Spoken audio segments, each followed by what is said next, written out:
Los motores eléctricos hacen la tarea de casi todos más fácil. Desde el peinador, que depende del motor pequeño para mantener en marcha un secador, al ingeniero que depende de uno mucho más grande para impulsar una locomotora por las vías. No importa mucho si son grandes o pequeños. Los motores hacen los trabajos más fáciles y ahorran tiempo, así que la gente depende de ellos. Y aquí en la planta, cuando un motor se descompone, ellos dependen de usted. Es su tarea mantener los motores en la planta y ustedes son los que hacen esto cuando los motores fallan. Para hacer eso, ustedes realmente deben comprender qué es lo que hace marchar un motor. Y en eso nos concentraremos ahora. Ustedes saben que los motores eléctricos pueden dividirse en dos clases principales: corriente alterna y corriente continua. En esta unidad vamos a ver las características de los motores de corriente continua o CC.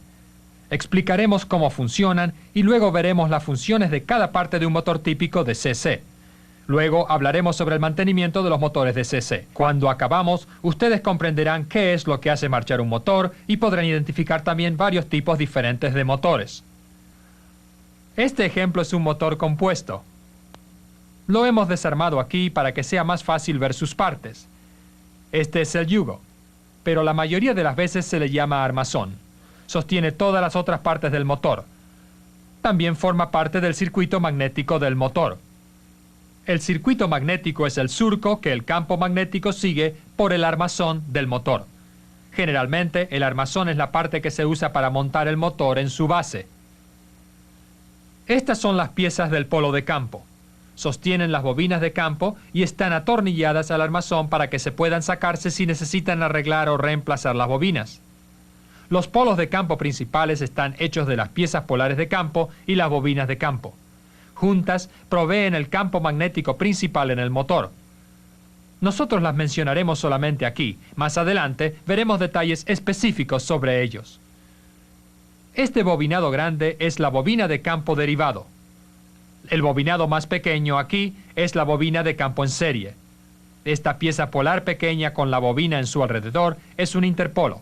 Está atornillada al armazón así que también puede sacarse. Estos interpolos ayudan a compensar por la reacción del inducido. Estas son las tapas del motor. Sujetan los soportes de las escobillas y las tapas de inspección y guardan los cojinetes que sostienen el inducido.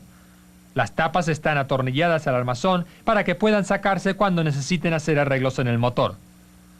Este es el soporte de las escobillas. Sostiene las bases de las escobillas. Esta es una base de escobilla. Sostiene la escobilla y el conjunto tensor de la escobilla y da un punto de conexión para la escobilla y la bobina de campo.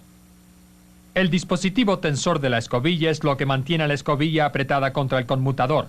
Las escobillas hacen la conexión eléctrica deslizante con el conmutador y dan el paso para la corriente. Esta es la trenza de la escobilla. Está conectada con la base de la escobilla. El inducido aquí es todo el conjunto giratorio. Está formado por un eje, el núcleo del inducido, los arrollamientos del inducido y el conmutador. El eje sostiene el inducido y permite que gire. El núcleo sostiene y guarda los bobinados del inducido. Estos bobinados son los conductores que llevan corriente. Y el conmutador es la conexión eléctrica que va desde las escobillas a los bobinados. Las verdaderas conexiones a los bobinados están aquí, en esta sección del conmutador. Estos puntos son los contactos sobresalientes. Hay varios tipos de motores de CC. No es muy difícil identificar el tipo con que ustedes están trabajando si saben mirarlo debido y deberán saber esto. De otro modo, desperdiciarán mucho tiempo. Y además podrán dañar el equipo si ustedes comienzan a buscar un problema antes de identificar qué tipo de motor de CC tiene en la mesa. Los métodos usados para investigar averías en un motor de CC o para probarlos depende de qué tipo es. Vamos a usar diagramas o esquemáticos de motores para mostrarles cómo identificarlos.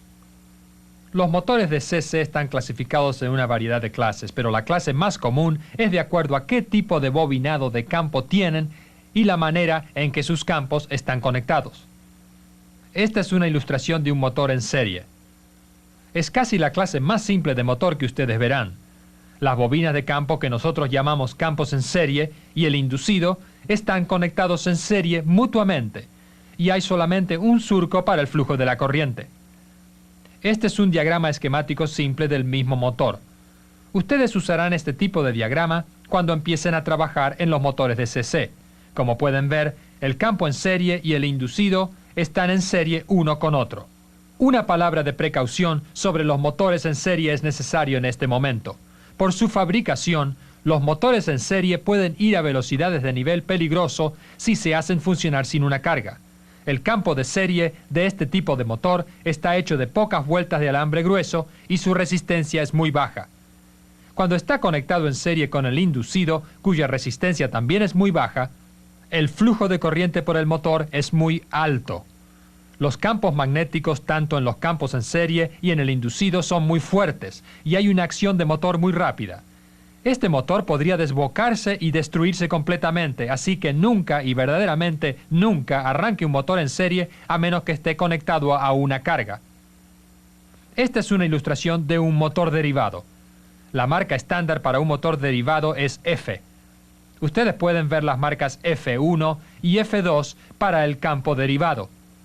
Este diagrama muestra que las bobinas de campo y el inducido están en paralelo una con otra, y hay dos surcos para el flujo de la corriente. Si ustedes aplicaran voltaje de línea completo a este motor, podrían romper el inducido. No podría aguantar el alto flujo de corriente. Para evitar esto, debe instalar resistencia en serie con el inducido antes de empezarlo. Esta es una ilustración de un motor compuesto. Es más complejo que los dos que hemos visto y probablemente es el tipo que ustedes verán más frecuentemente.